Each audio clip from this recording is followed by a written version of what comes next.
एक राजा था जो बड़ी अजीमुशान सल्तनत का मालिक था। खुद भी वो बड़ा बहादुर और दलेर था। एक दफ़ा उस राजा को किसी सफ़र पर जाना पड़ा। सफ़र बड़ा लंबा था और रास्ता भी बड़ा कठिन था। उसकी सल्तनत के लोग उसे समुंदर किनारे तक छोड़ने के लिए आते हैं। जब राजा जहाज़ में सवार होने लगता है तो एक बुरा आदमी उसके पास आता है और कहता है कि बादशाह सलामत, रास्ते में आपको एक जंगल में से गुजरना पड़ेगा। जब आप उस जंगल में से गुजरेंगे तो आपको 1-2 फीट का आदमी मिलेगा। वो आदमी आपको मुकाबले के लिए ललकारेगा, आपको चैलेंज करेगा। आपको उससे मुकाबला करना ही पड़ेगा। उससे लड़ते वक्त आपने एक बात याद रखनी है कि किसी भी हाल में उसको जिंदा नहीं छोड़ना। उसको जान से मारे बिना आपने आगे नहीं बढ़ना। बादशाह ने उसकी बात सुन ली और अपना सफ़र शुरू कर दिया। कुछ दिनों के सफ़र के बाद उसके रास्ते में जंगल आ गया। जब वो जंगल से गुजर रहा था तो जैसा उस बूढ़े आदमी ने कहा था, एकदम सामने 1-2 फुट का आदमी आ गया और राजा को मुकाबले के लिए ललकारने लगा। अब राजा भी बड़ा बहादुर, निडर और बड़ी शान वाला था। उसने चैलेंज को कबूल कर लिया। मुकाबला शुरू हो गया। चंद ही मिनटों में राजा ने उस 2 फुट के आदमी को पछाड़ दिया। वो आदमी जख्मी होकर जमीन पर गिरा हुआ था। जब राजा ने उसकी जान लेने के लिए अपनी तलवार उठाई तो राजा को उस जख्मी आदमी पर तरस आ गया। उसने तलवार न्याम में डाली और आगे बढ़ गया।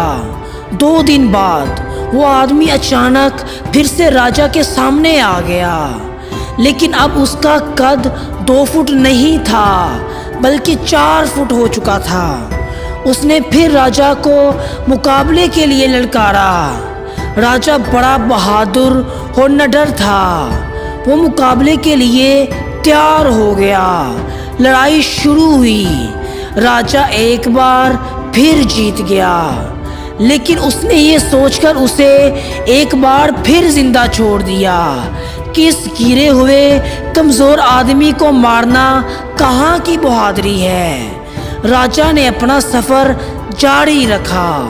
2 दिन बाद वो आदमी एक बार फिर से राजा के सामने था, लेकिन अब उसका कद 6 फुट हो चुका था। उसने फिर राजा को मुकाबले के लिए ललकारा। फिर लड़ाई शुरू हुई। राजा फिर से जीत गया। पहले की तरह इस बार भी राजा उसे जिंदा छोड़कर आगे बढ़ गया।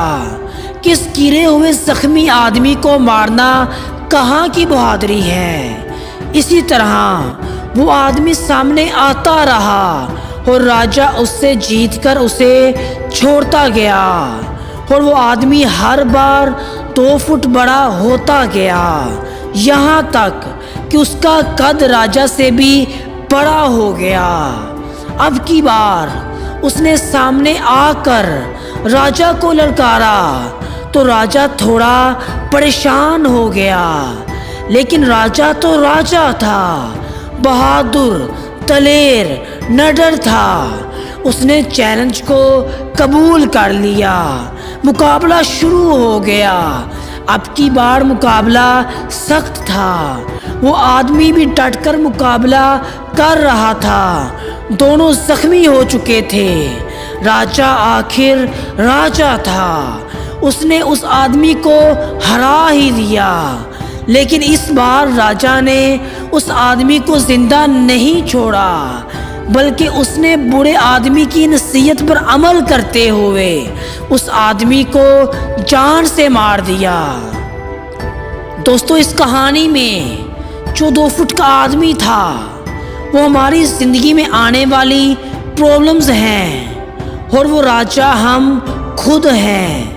अक्सर हम ज़िंदगी में आने वाली कुछ प्रॉब्लम्स को मामूली गैर अहम समझकर नज़रअंदाज करते रहते हैं। लेकिन वक्त गुजरने के साथ साथ वो प्रॉब्लम्स बड़ी और पेचीदा हो जाती हैं और एक दिन वो इतनी बड़ी हो जाती हैं कि हमारे कद और ताकत से बाहर हो जाती हैं और हम चाहने के बावजूद भी उन पर काबू नहीं पा पाते, उनको हल नहीं कर पाते।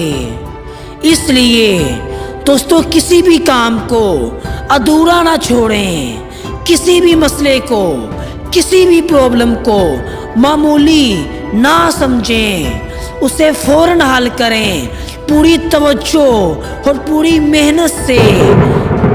इसलिए अपने दुश्मन को कभी कमज़ोर और अपनी प्रॉब्लम्स को कभी छोटा और मामूली नहीं समझना चाहिए।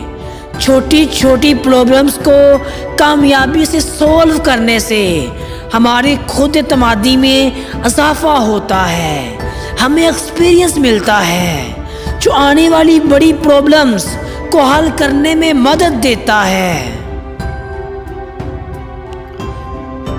और ज़िंदगी में हर रोज़ कुछ नया सीखें, नया सोचें, नया करें, लर्न करें।